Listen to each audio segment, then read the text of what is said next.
I wanted to share this crazy story from my youth.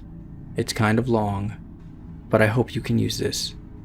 This happened back in 2013, when I was 17 and a senior in high school. I grew up in a small town in South Texas where there wasn't much to do. But every fall our county fair was open for business for 7 days in October. It had the whole country scene, livestock shows, rodeos, carnival rides, and clowns. They always kept a full staff of clowns. It was an element that I was never a fan of, to be quite honest. I'm sure most clowns are good people, but these were vagabonds and ex-cons. Basically what I'm saying is, the clowns they hired were usually not good guys. This particular incident happened on one of the last nights of the fair. I showed my cattle on the livestock shows, which led to me having to stay late to make sure my animals were properly taken care of. I had to feed them, give them water, and make sure their stalls were clean. This always had to be done as late as possible, so as to avoid having to get up at 6 a.m. in the morning to come out and do it all the next day.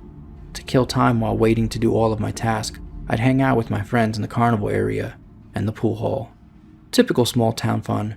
This night in particular I was meeting my buddies.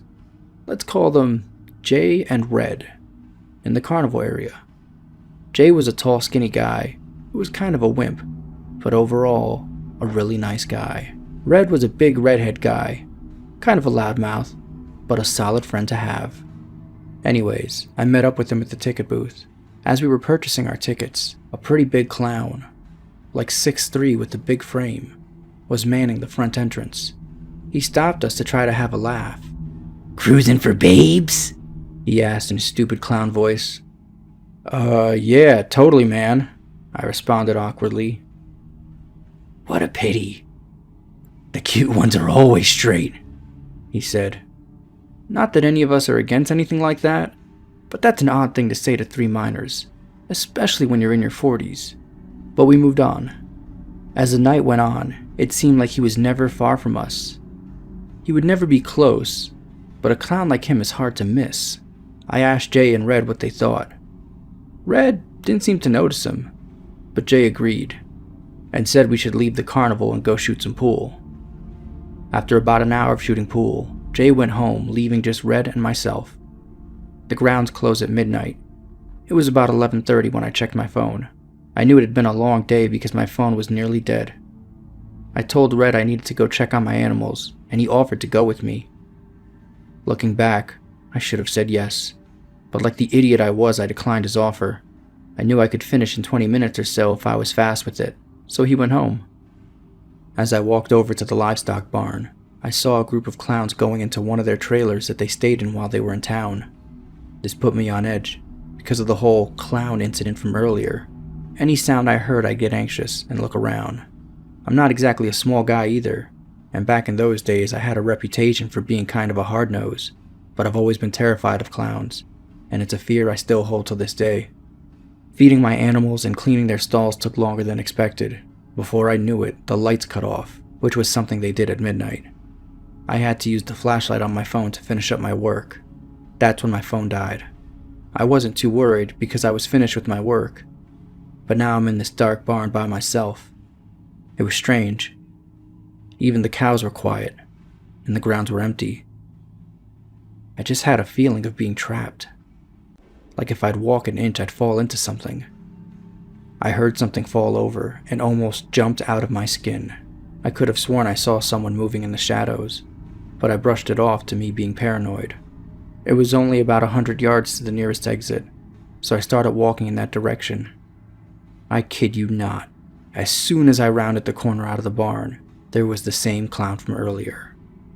"Jesus Christ, man, what are you doing here?" "Oh, I was just out for a walk. Any luck tonight with the ladies?" I stood there frozen, not really knowing what to say. "Guess not. That's surprising. I could take you places where you'd have all kinds of people flooding after you," he said. "I'm good, man. Have a good night," I replied as I walked away. The parking lot wasn't exactly a typical parking lot. It was just a giant grass field, so if it rained, it was a mess. Guess what? It rained. I had forgotten that I parked my truck in the middle of the field, so I was in for a walk. After sloshing through the mud for what seemed like miles, I finally made it to my truck, only to find it in the middle of a mud pit. I knew this would be a problem because it was an old heavy truck and didn't have four-wheel drive. I started it up and tried to gun my way out, but it immediately made it worse. I tried rocking it back and forth, but that also made it worse. Rocking the truck only made it more stuck, so after about 15 minutes of trying that, I shut it off and got out to assess the situation. It was pretty much buried in the mud, and I wasn't going anywhere. You get your truck stuck? I jumped a foot in the air and turned around to see the same clown. He giggled maniacally. Back off, man, or else, I yelled. Or else what, bitch? This time he spoke in his regular voice, which was somehow more terrifying than his clown voice. He then pulled a screwdriver out of his pocket and took a step towards me. I stepped forward and Spartan kicked him in the chest. It felt like kicking a brick wall, but it did knock him back for a second and bought me time to run to my driver's side door. I had a tire iron under my seat, and I had every intention of using it. But he was on me in an instant. I hit him in the shoulder, but since there wasn't much momentum behind it, it wouldn't do much. He chased me around my truck until I hopped in on the passenger side and locked the doors. It seemed to work until he started pulling my door. When that didn't work, he started to hit my window. I had to think fast, so I started honking my horn to draw attention to us. I saw a pair of headlights pop up about 100 yards away, and the clown bolted. A police officer in an SUV pulled up. I jumped out and told him everything. He pursued the clown but didn't catch him, and to this day, I don't think they ever did. The cop was super cool. He pulled my truck out and gave me a phone charger since my battery had died, in case I needed to call anyone. I'll always be grateful for that. Be careful out there, folks.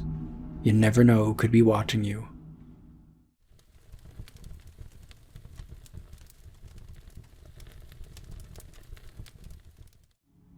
I was 18 years old decades ago. I had this girlfriend who was into paranormal stuff, so we decided to take a trip to this abandoned hotel in an almost abandoned town in central Texas, the Baker Hotel in Mineral Wells. I didn't believe it all. I just went for fun. It was a group of us. We started exploring and working our way up. I was trying to scare my girlfriend a few times. Then we split up and started checking out a few rooms individually. As I was leaving one room that wasn't noteworthy, I heard my girlfriend whisper my name from the bathroom. Thinking she was trying to scare me, I went in, and it was just some raggedy old curtain and some busted tile and a broken toilet. I ripped open the curtain to scare my girlfriend, who I thought was behind it whispering my name, but it was empty. Confused, I then turned to leave, and something cold, so cold it almost hurt, grabbed or pushed or did something to my leg, and I fell down. It stayed for probably a second, but it felt like a lifetime. I ran out screaming and crying and looked lame. But that's my story. Hey, I'm Frank, and I love your YouTube channel. I want to share with you a story from my teenage years. It's an encounter I had with a satanic cult practicing dark occult rituals at a location that my friends and I were doing a ghost hunt at. And by the way, I'm from Canada. We just had picture cameras, that's it. No camcorders or audio recorders. This story takes place in my early days of ghost hunting. I was probably 18. Maybe the year was 2006, give or take. My friends and I heard about this place called The Hermitage on the outskirts of Hamilton, Ontario. The place has a long history that I cannot fully cover for the sake of time, but there are legends of a suicide that took place on the property. It was a large residence, a huge stone mansion, which now is in ruins in the middle of the forest. Story goes it caught on fire, and now the ruins just stay there. It has large stone walls and not much more. It has either a couple or a few trails leading to it, and all the trails are going through the forest. It is believed to be haunted. I've gone to this place a few times before this experience, taking pictures in and around the ruins. We never caught anything special, and we never experienced anything paranormal. To be honest, it didn't feel haunted at all. I told some older ghost hunting acquaintances about me doing ghost hunts at the Hermitage, and I was forewarned to not go there late at night because of rumors of cults going there and doing dark occult rituals involving animal sacrifice. They believed it was haunted by demons and also believed that possibly these people could be dangerous. I didn't know what to think of it. I told the person that I'd already gone there a few times at night and never ran into any Satanists, or whatever you want to call them. And we never experienced any paranormal activity. So I brushed off the warning.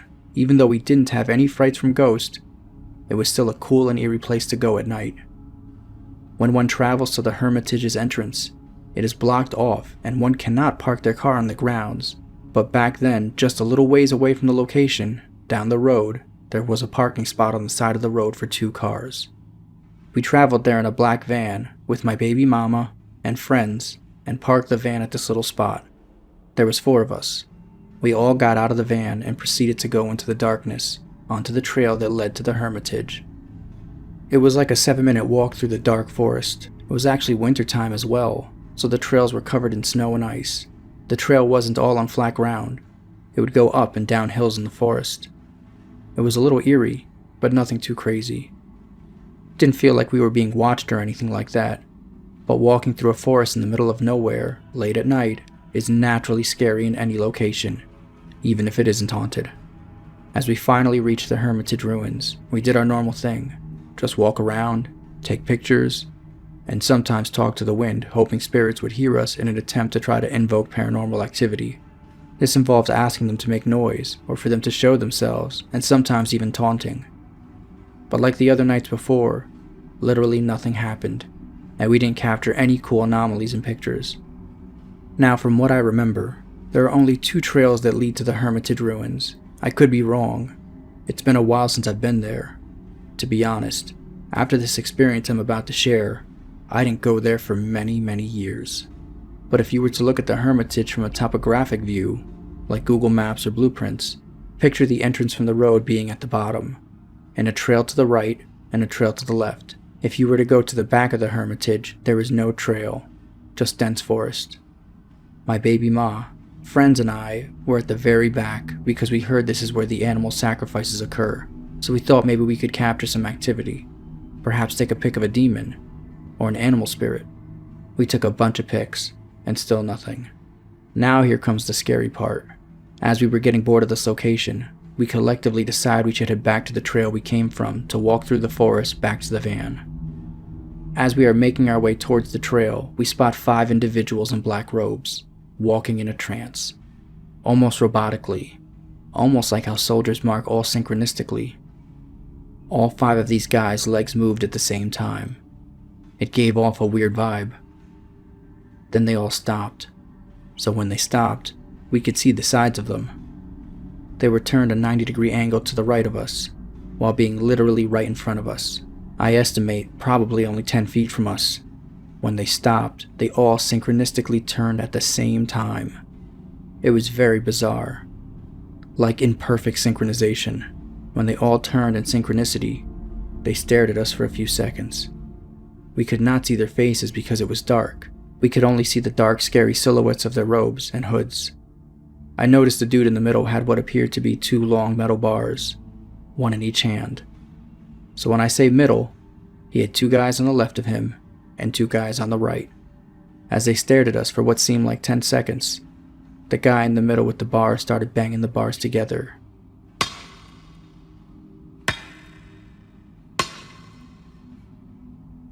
By the 3rd ding, we made a run for it. We ran to the trail and started running into the forest. Remember, I told you this is in the winter, and the trail was covered in ice and snow, and wasn't flat because it had hills. So we were running, slipping and falling. Up until that point, I've never been so scared of human beings in my entire life. I legitimately feared for our lives because these weird dudes in black robes at like 2 a.m. in the middle of the forest gave us chase through the forest. While we slipped and fell, never looking back only intensified our fears. I swear while we were running, there were more of them in the forest. I got glimpses of them peeking their heads out from behind trees. I don't know if my fear produced hallucinations, and my eyes were playing tricks on me because it was very dark, but I swear I seen them do that. We would fall, especially running downhill. It was intense, and felt like forever until we got to the safety of our van. But there was a scary surprise for us waiting at the van. Parked beside our van was a car with what looked like a deranged lady with blonde hair, bugged out eyes, turning her high beams on and off repeatedly and frantically, all while giving us a death stare. I estimate she was at least 30. I theorize she was trying to signal the cult members of our location. We all hopped in the van and the driver turns on the engine, and we back out and book out of there. The lady in the car gave us chase and tail-ended us until we got into the city, where she then slowed down and turned around. Reading this probably doesn't give you a feeling of fear that much, but being there and experiencing this was literally the scariest moment I've ever had being scared of human beings. I guess I should have listened to my ghost hunting acquaintances. Sometimes it's not the paranormal we should fear, but the human beings who use their free will to commit harm to people and animals. And if you're one of those cult members listening to this who chased us, I hope we never meet again.